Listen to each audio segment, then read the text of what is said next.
the feather that floated backwards. Elorin woke to a morning the color of pearl and stayed still long enough to feel the slow comfort of Wistmere Tower breathing around him, a warmth in the stones that reminded him of bread resting after it leaves the oven and begins to share its fragrance with the room. And when he sat up he let his feet find the cool floor with gratitude, because the floor carried him and carried the memories of everyone who had walked this same path towards study and discovery. He washed his face in a copper basin where the water held a pinch of last night's candlelight like flakes of gold at the bottom of a stream, and the faint mineral taste that rose to his lips made him think of river rocks warmed by sun and cooled by evening. The tower murmured approval in the tiny cracklings of the window frame as it adjusted to the early air, and Elorin thanked it in a small voice that needed no echo, then gathered his notebook, a quill, and a white feather he had found yesterday near the reeds, a feather unruffled and clean as if it had been laid on the ground by careful hands. He climbed to the study and opened the shutters, so the light could draw a long silver walkway across the boards. Then he placed the feather in that walkway and breathed a simple charm, the kind that encourages small things to drift and settle like a leaf deciding where to rest on a pond. The feather trembled with interest, rose as expected, and then surprised him by tipping backward at the quill end, as if drawn by a thread of time that did not care for forward and back the way clocks and lessons do, and instead began to float in a reverse meander, inching against the direction of his breath and tracing a line that curled toward the stair. Elorin felt no need to correct it, for Aldrin had taught that true practice listens before it guides, and so he followed the feather at a respectful distance, footsteps light, breath smooth, heart open to what the day wished to share. Down the stair the feather traveled, skimming along the inner curve like a boat following the memory of a current, pausing where the wall bulged with an old repair, then drifting on until it reached a landing he had crossed 100 times without greeting. Here the feather hovered beside a seam between stones where mortar had dried in a line as thin as a whisper.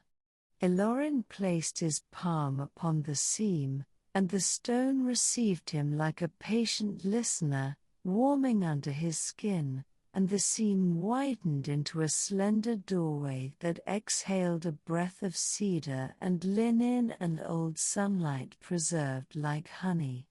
He entered and found a chamber the size of a cradle for the night, round and quiet with shelves fitted to the curve of the wall and a pedestal in the center holding a small globe of glass laced with pale mist. The feather circled the globe once as if greeting an old friend and came to rest upon it, barbs glowing faintly as the mist within arranged itself into slow waves that rose and fell without shore.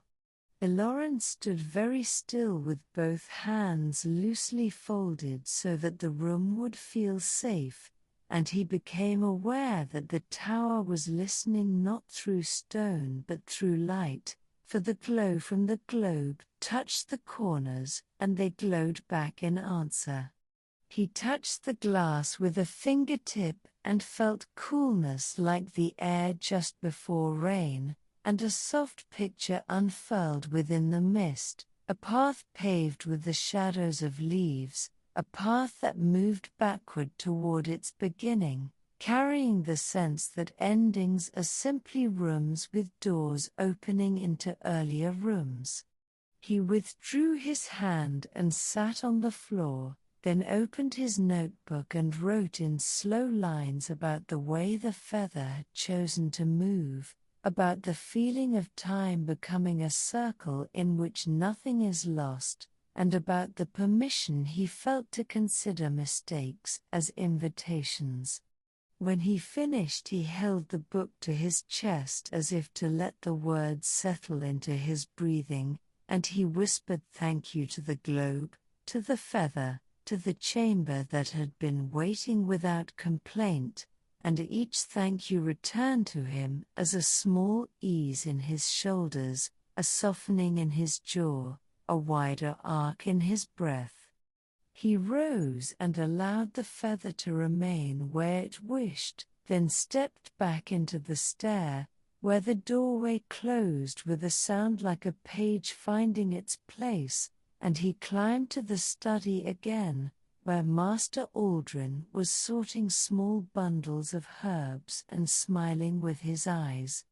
They spoke little. Aldrin offered a slice of pear and a clean cloth for wiping ink from fingers, and Elorin accepted both the way a stream accepts a fallen leaf, letting it float and turning it softly until it finds still water. He copied a passage from a primer not to memorize but to steady his hand, letters rounding and narrowing like swallows in flight, and in the pause between sentences he studied the way sunlight sifted through dust and settled on the table as if it enjoyed the feel of wood. After tea he returned to the empty stretch of the tabletop and placed a fresh feather there, smaller and grey, and spoke another charm, but this time he added a request for guidance, a quiet question formed of breath rather than words, and the feather tilted, rose, and traced soft loops that led him not downward but across the room to a high shelf. He followed, climbed a stool, and saw a thin crack behind the books where faint light pulsed like the heart of a moth.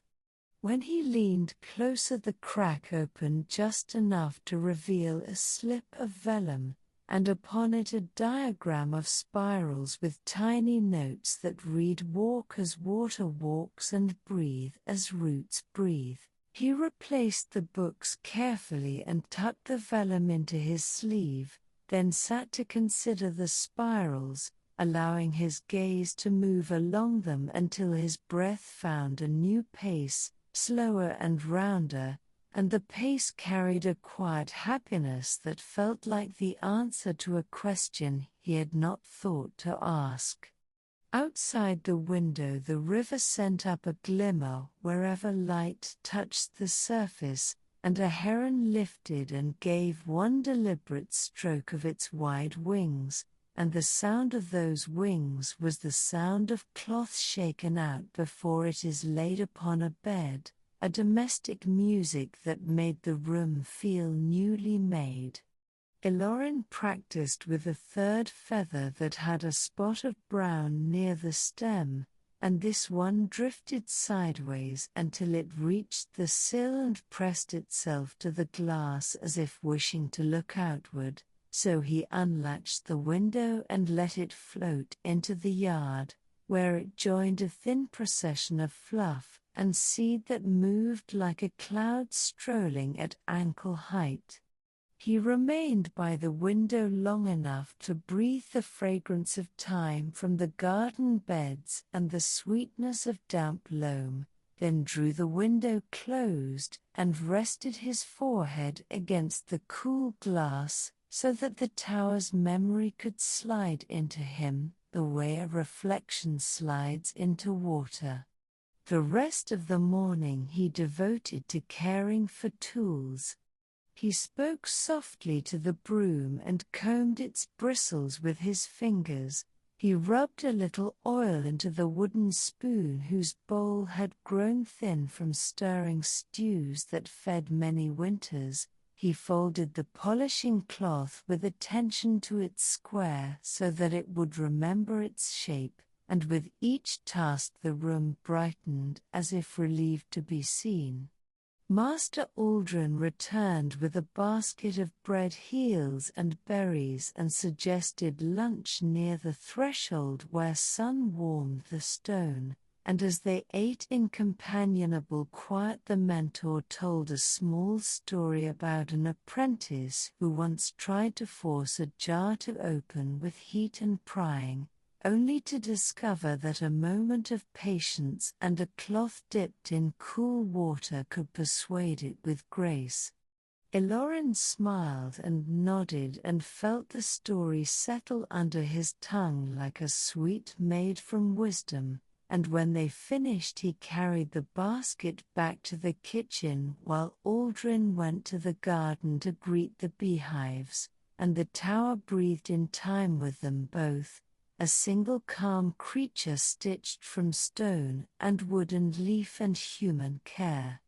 The afternoon invited study of the backward movement, and Elorin decided to explore its feeling without feather or globe, only with his body. He stood in the center of the study, placed his feet so that each foot felt a friend in the floor, and he made one slow step backward, letting the sole roll from ball to heel, and then another, and with each step he noticed how the room altered, not in content, but in the way it offered itself, as if every backward motion revealed the first time he had entered that piece of space. He walked backward around the table, backward to the shelf, backward to the window, and each time he arrived he paused and greeted the place as if meeting it anew, and the room responded with a faint rise and fall in the candle flames, an almost laugh. He thought of memories and how they move, not only forward into plans but backward into meanings, and he realized that the hidden chamber had given him a practice for remembering, a way to revisit the beginning of actions with tenderness. He sat and wrote quietly about that realization, letting the ink dry to a soft sheen before closing the book, and he trusted that the notes would be there when he needed them, because the tower would keep them company. Evening came wrapped in muted gold and blue, and Aldrin brewed a pot of herbs that smelled of chamomile and sweet hay and something that reminded Elorin of far hills after rain, and they shared cups in the kitchen while discussing nothing more complicated than the new nesting attempts in the eaves and whether the chimney would prefer a gentle brushing tomorrow. After the cups were washed and set to dry, Elorin carried a candle to the stairs and climbed to the sleeping alcove, but before lying down he felt a tug in the air, a readable request the way a tree might lean to ask for water. He followed it to the seam once more and opened the narrow door, and in the chamber the globe waited with a soft pulse and the feather glowed along its barbs, and he understood that the room wished to be visited at night.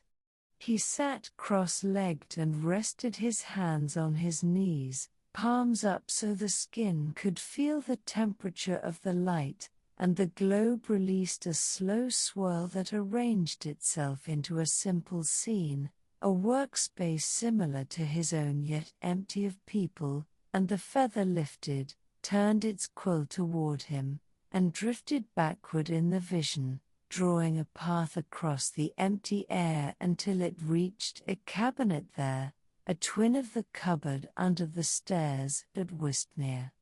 The cabinet in the vision opened to reveal a series of nested boxes, each smaller than the last, and within the smallest lay a bell of pale clay with a wooden clapper. Elorin watched as the bell rang without sound, only with a shimmer that moved through the walls like the spread of warm tea through a cup. He understood that the bell signaled the presence of care, a way a house can tell itself that kindness is active within it. The vision faded with a feeling like a slow nod, and Elorin thanked the globe and closed the door to the chamber, then returned to his bed and lay down on his side with one hand beneath his cheek so that his palm touched the mattress and received the tower's hum through the wool and the linen and the frame. Sleep came easily and carried him onto a river made of breath, and along that river the backward feather floated before him, drawing curves that rose and sank with the tide of his lungs. In the morning he rose early and went to the kitchen with gentle steps so the rooms would not feel rushed, and he mixed flour and water and a pinch of salt and set a small dough to rest while he cleaned the copper basin to a mild shine. He returned to the study and brought the dough which had puffed a little as if enjoying its own company, and he set it near the window so the light could keep it warm, then took up the vellum of spirals and traced them lightly in the air with his finger to remind his body of the path that breath and thought would take today. He chose a fresh white feather for practice, placed it on the table, and rather than speak a charm he simply remembered the feeling from yesterday, the openness to what wishes to be known, and the feather responded by lifting a thumb's width into the air and drifting backward again, yet with more playfulness, spinning slowly, then spiraling toward the bookcase until it hovered near a shelf he had dusted the day before. He examined the shelf and found a small tarred string lodged in a joint, and when he pulled it free a hidden notch revealed itself and slid aside, showing a recess where a little bottle of oil sat, along with a folded instruction written in graceful hand, an earlier caretaker reminding anyone who found it to touch each hinge with one careful drop at the change of seasons, and to thank the door for its long service. Elorin smiled at the simple wisdom and oiled the hinges around the room, moving slowly so the oil would settle into the metal like rain into soil, and as he worked every door he touched seemed to lower its shoulders and sigh, and the air of the study took on the faint sweet scent of the oil, which reminded him of seed and promise. He returned the bottle to its recess and closed the notch, then watched the feather hover by the window, quill pointing outward once more.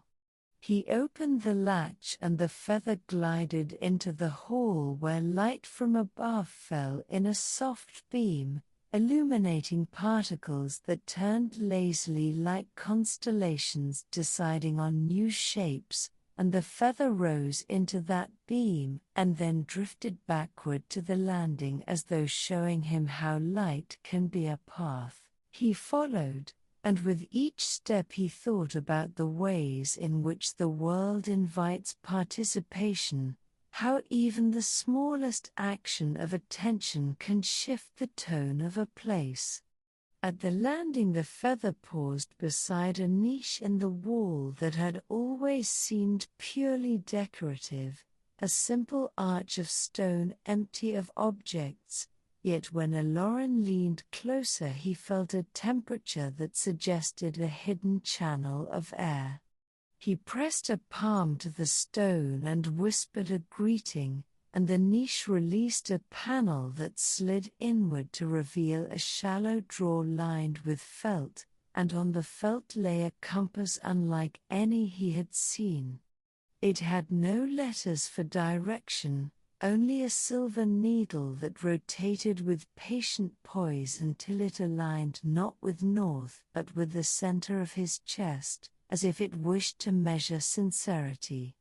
He held the compass and felt calmer, and the feather drifted backward once more down a shorter flight of stairs to a door that led to the courtyard, where the day had reached that blue height that makes everything seem freshly washed. In the courtyard he found Aldrin tending a clay pot of rosemary and thyme, pressing the soil gently with his knuckles, and the mentor looked up and nodded toward the feather as if it were an old acquaintance invited to breakfast. They shared bread and honey and a handful of berries, and while they ate, Aldrin told a story about the time he learned to mend a cracked bowl with milk heated until it formed a skin that could be laid into the fracture like a bandage, and how the bowl, grateful for the attention, held water without complaint for many years after. Elorin tucked the story into the same pocket of his heart where the backward feather lived and promised himself to notice the small breaks in things before they hardened into sorrow. Later he returned to the study to practice reading without sound, following a page with his eyes while keeping his breath even, and the tower seemed to approve, for the walls kept a soft tone and the window carried light across the table with the ease of a hand moving across fabric. By mid-afternoon the dough was ready to bake, and he shaped it into a small round and slid it into the warm cavity near the hearth, listening to the gentle hush that rose as the crust formed. While it baked he cleaned the quill nib with care and set it to dry on the sill, where a warm breeze ruffled its tip, and he imagined the quill telling stories to the passing air about the words it had written today, and the notion made him smile.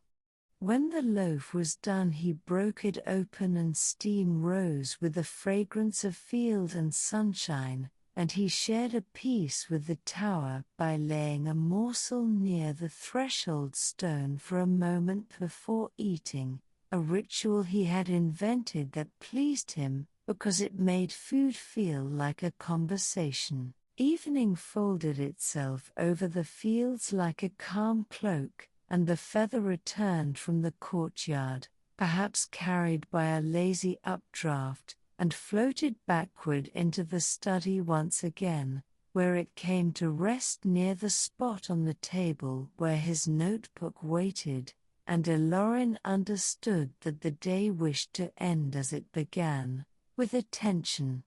He wrote a long entry, not in the brisk script he used for copying but in the unhurried rounded hand he reserved for thoughts, and he recorded how the feather had guided him to places of care, how the hidden chamber had offered a globe of remembering, how the hinge oil had changed the tone of the doors, how the compass had steadied his center, how the day had passed without a single sharp edge. When he had finished, he closed the book and placed both hands flat on the cover, and in the stillness that followed he felt the tower arrange itself around his quiet, a house becoming more house because someone inside it had chosen to know it more deeply. Night arrived in silver and blue, and he lit 2 candles and then pinched one so that the second had space to glow, and the flames mirrored in the window as twin stars that had come close enough to warm the glass. He visited the hidden chamber one more time before sleep and found the globe steady, the mist inside it calm, and the feather resting as if it had always belonged there, and he thanked it for its service and promised to follow again whenever it wished. Back in the alcove he lay down and listened to the entire tower breathe, to the boards shift, to the stone carry the temperature of the night like cool water in a jug, to the river turn in its bed beyond the wall, to the reeds whisper in long phrases that had no need of punctuation, and he felt the day arrive at its own beginning, which is also its rest.